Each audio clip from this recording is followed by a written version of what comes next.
Welcome back to Chasing Masculinity, the podcast where we explore what it means to live as strong, disciplined, and purpose-driven men. I'm your host, Colton Wutzke, and today we're diving into a topic that most people never think to question: addiction. Now, when we hear the word addiction, our minds immediately go to the negative. We think of substance abuse, destructive habits, and a loss of control. And while addiction can certainly be a force of destruction, today we're going to try and flip the script, because addiction itself isn't inherently bad. It's neutral. It's a powerful mechanism of the human mind and body designed to drive us towards things we repeatedly do. The question is, what are you addicted to? And is it serving you or destroying you? That's what we're unpacking in today's episode. Rule 19. Use addiction to your advantage. Instead of fearing addiction or trying to avoid it, we're going to talk about how to harness it as a tool for growth, discipline, and achievement. Think of it this way. Some men are addicted to distractions, addicted to scrolling endlessly on their phones, consuming junk entertainment, wasting time in unfulfilling routines. But others, they're addicted to improvement, addicted to pushing their limits in the gym, mastering their craft, studying scripture, and becoming stronger every single day. So what's the difference? It's not whether or not they have addictive tendencies. It's what they've chosen to channel those tendencies into. So in this episode, we're going to break this down. We'll redefine addiction and talk about why it's not the enemy. It's how you use it that matters. We'll explore the concept of spiraling, how addiction can either drive you into destruction or push you towards incredible success, and we'll discuss how to build beneficial addictions, habits that reinforce discipline, consistency, and self-mastery. If you've ever struggled with consistency, if you've ever felt trapped in cycles of bad habits, or if you've ever wondered why some men seem to be relentlessly driven while others are stuck in stagnation, this episode is going to be for you. So stick around, because today we're going to learn how to take control of addiction before it takes control of us. Let's get into it.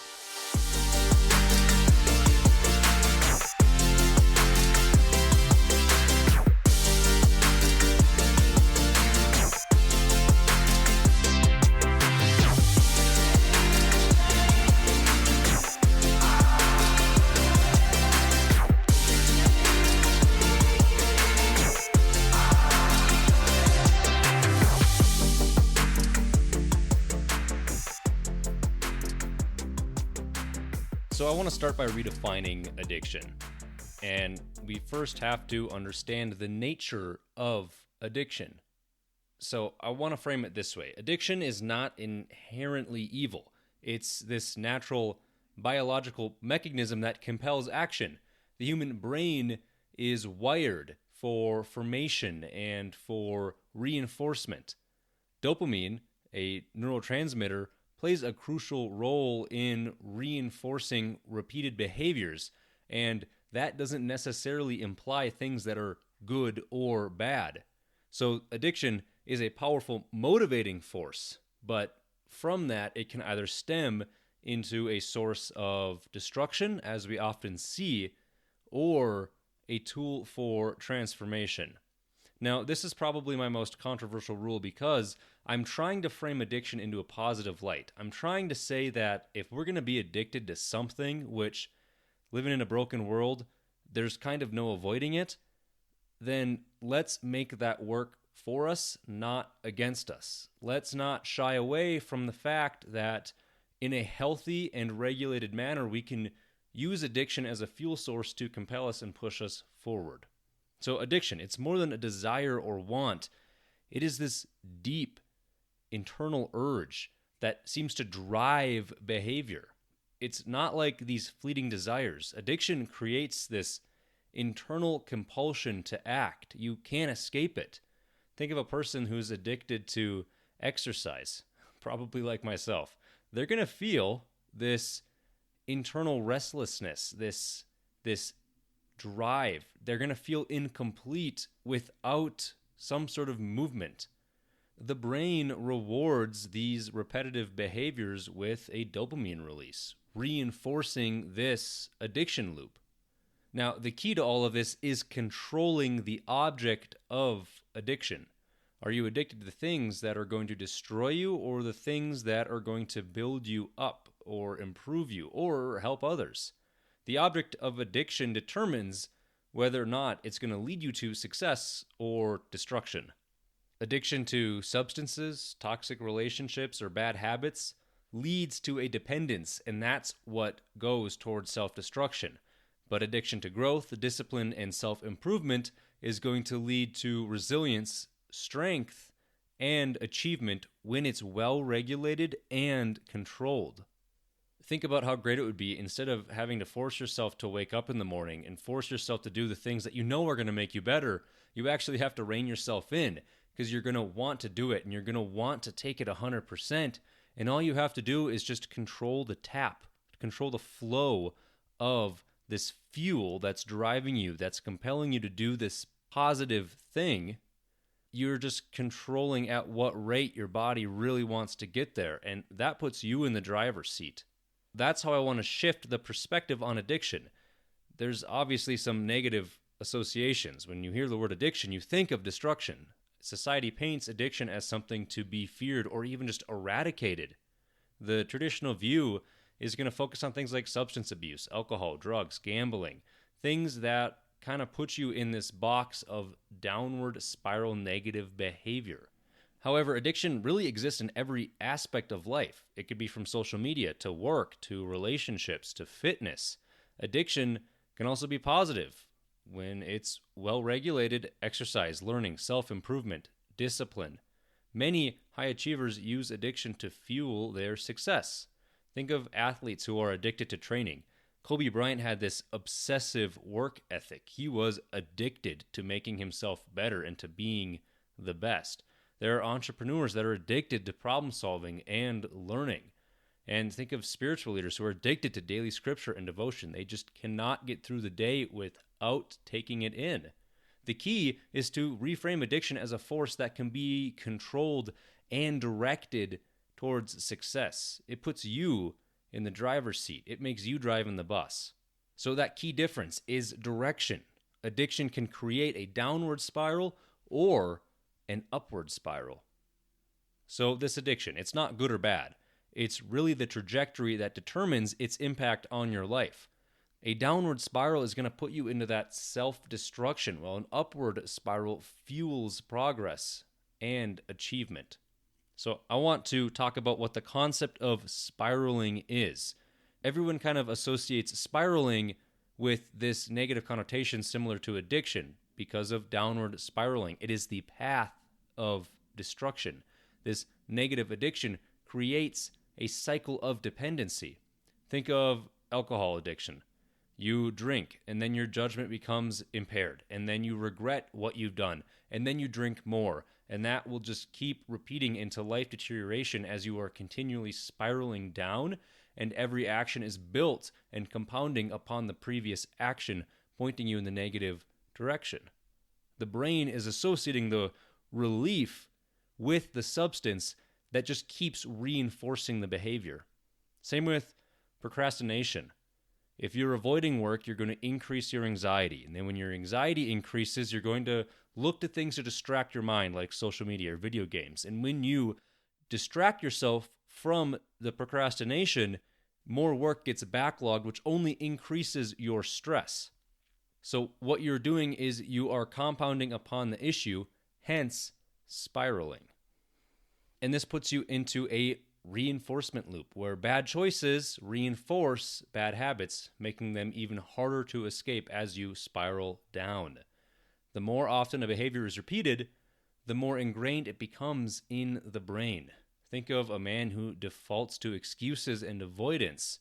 You're going to struggle to break free from that mindset. You're putting yourself into a cage that becomes harder and harder to escape as you continually reinforce it. It doesn't stop at just substance addiction either. procrastination, laziness, toxic relationships, all of these can create downward spirals. Negative addiction isn't just about drugs and alcohol. Becoming addicted to drama and emotional instability. It sounds weird, but you create a dependency on the things, and then as the things create the issues, you become closer and you become more drawn to them, thus creating more of the thing that's causing you to downward spiral.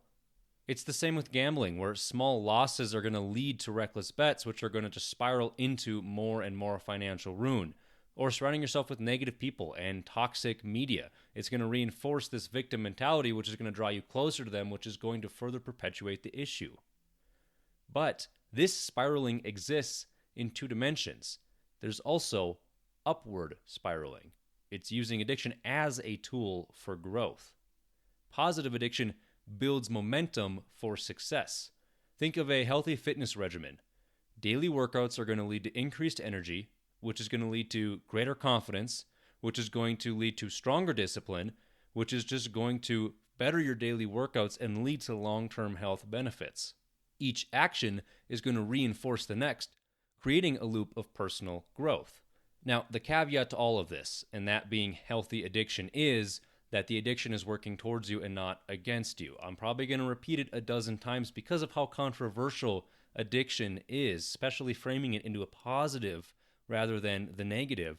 And that is, the addiction has to be making you better and you have to be in control of it, because all of these positive examples could easily devolve into something that actually overtakes your life and you grow an unhealthy dependency on it.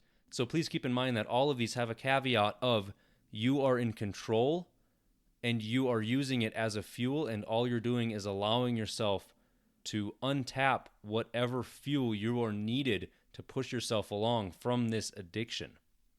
So these small disciplined actions are going to compound over time, leading to a massive transformation down the road. Anything from the smallest consistent habit is going to lead to big changes over time because of this compounding effect of the spiral. Think of a daily reading habit, and you're just reading 10 pages a day. That's going to equal roughly 18 books a year. Or think about if you spend 30 minutes a day investing into some sort of learning.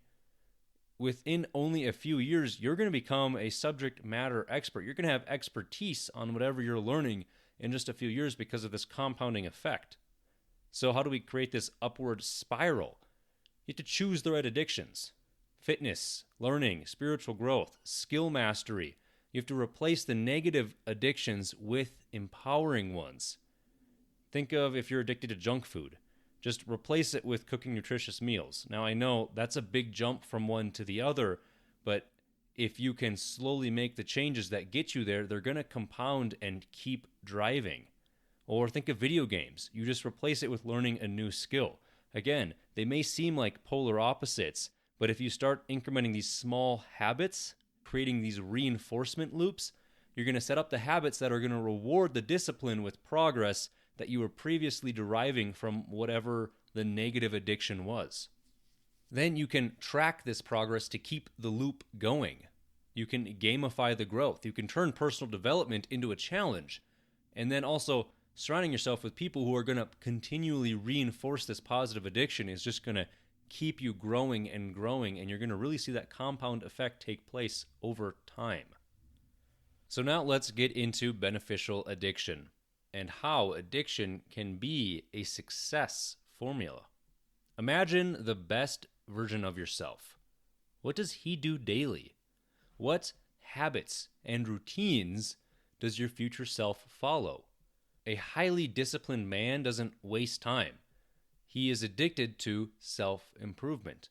The key to becoming that version of yourself is this compulsive consistency.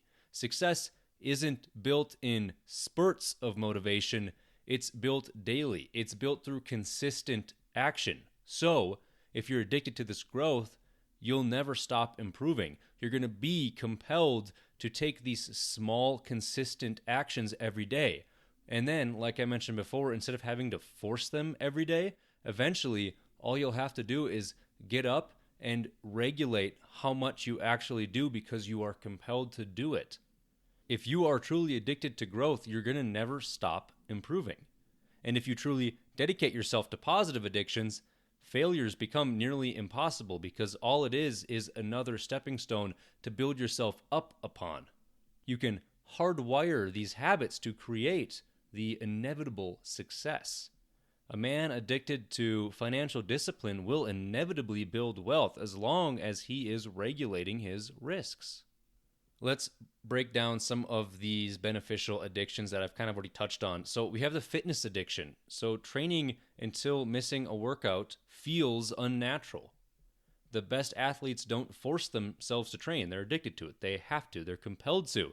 Think of David Goggins. He's pushed his body into this ultra endurance through obsession. Now, this is obviously an extreme, but it really does show what can you achieve when you put in the work every single day until it becomes a part of who you are. There's also reading and learning. Daily study until you crave knowledge. Knowledge compounds like interest on an investment. Think of Warren Buffett. He reads 500 pages a day. His success is built on addiction to learning. There's also becoming addicted to discipline, structuring a life so that discipline becomes second nature, like military training insists an addiction to order and structure in soldiers. It creates a regimen that you follow until it's the only regimen you want to follow. Now, you have to find a balance in this beneficial addiction because there is a danger of overcommitting. Even positive addiction can become excessive and lead towards the path of self-destruction. Obsession without balance could lead to things like burnout, like overtraining in fitness leads to injuries instead of progress. And you have to maintain relationships and responsibilities while staying dedicated to improvement. A great man isn't just successful, he's also well-rounded. A man who's addicted to work but neglects his family is out of balance. So this self-awareness is key. If an addiction starts harming another important area of your life, you need to immediately adjust accordingly. And you have to regularly assess your addiction. Is this addiction making me stronger or pulling me away from what really matters? And that leads me to the importance of diligence, because this really is a slippery slope. Why does diligence matter in addiction management? Without diligence, even good habits will fade away. Addiction only becomes beneficial if reinforced over time. Without consistent effort, even positive addictions can disappear due to neglect. Mental fortitude is required to push through the early struggles. It's not going to work for you right away. So developing an addiction to growth takes more time in the beginning. Most people are going to quit before they reach the point where discipline turns into a natural compulsion. Think of the first few months or even years in the gym. They're going to be the most difficult because that cycle of self-improvement hasn't set in yet. The first 30 to 90 days are the hardest. The results are minimal, the motivation is low, and the soreness is at its all-time high. Many people never push past this stage and just return to their old comfortable habits. Most people quit before reaching the point where discipline transforms into addiction.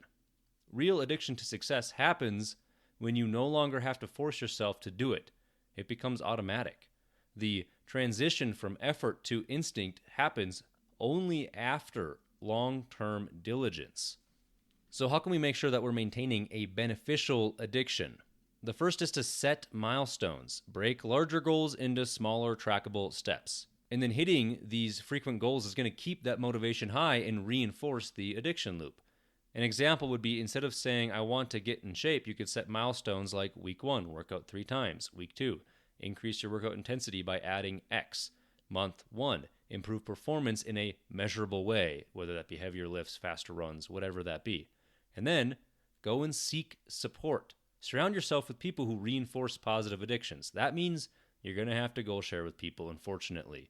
Find a mentor or accountability partner or even just a group of friends, someone who has maybe already built the habit that you're trying to develop or can at least encourage you and push you along the way. And then you can engage with like-minded communities like gym partners or mastermind groups or study groups. Then what you're going to do is monitor the progress. These regular self-check-ins ensure addiction is still aligned with your long-term goals. This is what's going to stop you from allowing this positive aspect to devolve into something that could take over your life. Tracking progress creates reinforcement. Your brain is going to see this improvement and become more committed to what you are striving for. Think of if learning is your addiction. Keep track of books read, skills learned, or time invested. That way, when you look back, you're going to see all this progress you've made, and it's going to be a lot easier to continue down this road when things get hard. Now, I want to talk a little bit more on addiction and fitness and why fitness is, I think, the ultimate form of positive addiction, because it requires this intense discipline at the beginning, and it has this delayed gratification of results that you're not going to see for a long time.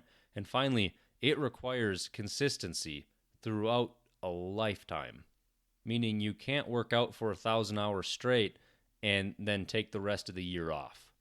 Building a strong body requires the same habits as building a strong life. If you master discipline in the gym, you can master it anywhere. This addiction to fitness builds both physical and mental resilience. Physical hardships are going to translate into mental toughness. Pushing through workouts teaches pain tolerance and self-control and endurance. Easy to track progress is also going to reinforce these addiction loops. Fitness has a clear, measurable result. You can see the physical changes over time and the strength that you are going to gain. Seeing improvement is going to trigger the brain's reward system, reinforcing the behavior. Now, there is an initial struggle versus the long-term payoff of fitness. The first 30 to 90 days are going to be the hardest. That is the first 3 months. The results, again, are minimal if non-existent to anybody besides yourself, and your motivation is probably going to be the lowest after that initial buzz of motivation. The early grinds feel pointless, but the consistency is what's going to separate you from all the other quitters. Pushing through discomfort leads to the positive feedback loop. First, you push yourself. Then after a while, you start to see the results. Then you start to crave that progress. Then the consistency starts to become more natural. And the longer you do this, the easier it's going to be to overcome the pitfalls when something happens and it feels really easy to throw it all away and take the easy path. If you continually use this consistency and discipline over the years, it's going to create this habit, this addiction that will be really hard to break when you inevitably hit a roadblock. A well-built fitness addiction is going to create lifelong healthy habits. Men who develop a true addiction to training find it hard to skip workouts. Training becomes a part of your identity, not just this activity that you're forcing yourself to do. So that is the initial challenge, overcoming resistance. That is why starting is the hardest part. Forming an addiction requires this initial push to get through discomfort. Your brain is going to resist the change. It wants to return to these default habits that it's established, that it's comfortable with. Until your discipline is wired into your system, it is going to require a lot of effort. Most people quit before reaching this compulsion stage where the habit becomes automatic. Studies have shown that it takes roughly 66 days to form a habit. And most people quit in weeks 2 to 4, right before addiction can start to take hold, right before the habit that is going to build the discipline of addiction can start to take hold. So how do you build this beneficial addiction from scratch? What if you've never stepped foot in the gym? What if you've never picked up a book that's going to help you improve? Well, 1, create an actionable plan. Define the specific and measurable goals. Vague goals don't lead to addiction. Clear objectives do. Instead of saying, I want to read more, say, I'm going to read 10 pages every night before bed. Set a time frame, too. Complete 1 book every 2 weeks or month or 2 months. Whatever you need to do, set the definitive, measurable, quantitative number. The second is force action until it becomes natural. So that is that pushing through the discomfort. Do it even when you don't feel like it. Arguably, that is the most important time. Motivation it's unreliable. But discipline is the only thing that's going to matter in getting your results. Going back to gym training, the first few weeks are going to feel forced. You don't want to go. It's easier to skip. But after a while, it's going to feel unnatural to skip a workout. The third step is tracking your progress and making those very important adjustments as needed. Monitoring your growth reinforces the addiction cycle, but it also keeps it in check. Seeing small improvements keeps dopamine levels high, making the habits feel stronger, but it also makes sure that you're not just dopamine chasing. You could also utilize things like a habit tracking system like apps or journals, or even just a whiteboard where you're writing things out. So let's talk about how we can apply Rule 19, using addiction to your advantage. First, reflect on past addictions. Have you ever had a phase where you felt like you were addicted to something positive? What habits have you naturally reinforced in the past? Identifying these patterns is going to help replicate them intentionally. Second, understand what upward spiraling in your own life is. What habits have led to a positive momentum in the past? Recognizing these areas where consistent effort has paid off. Think of times where consistent reading led to better knowledge retention, or when sticking to a workout plan led to rapid improvements. Third, choose areas for positive addiction. Pick 2 to 3 areas where addiction can be used for personal growth. Focus on what's going to make the biggest long-term impact.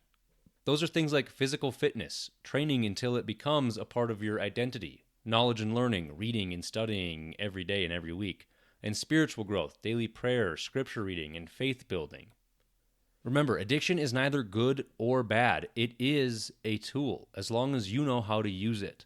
If left unchecked, it can destroy you. If controlled, it can elevate you.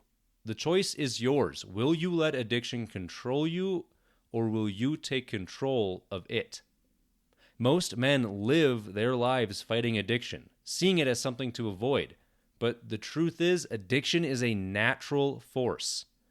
It's neither good nor bad on its own. It all depends on what you're addicted to. If you let addiction run wild, if you allow yourself to spiral into distractions, laziness, or destructive habits, it will consume you. It will take away your strength, your purpose, and your discipline.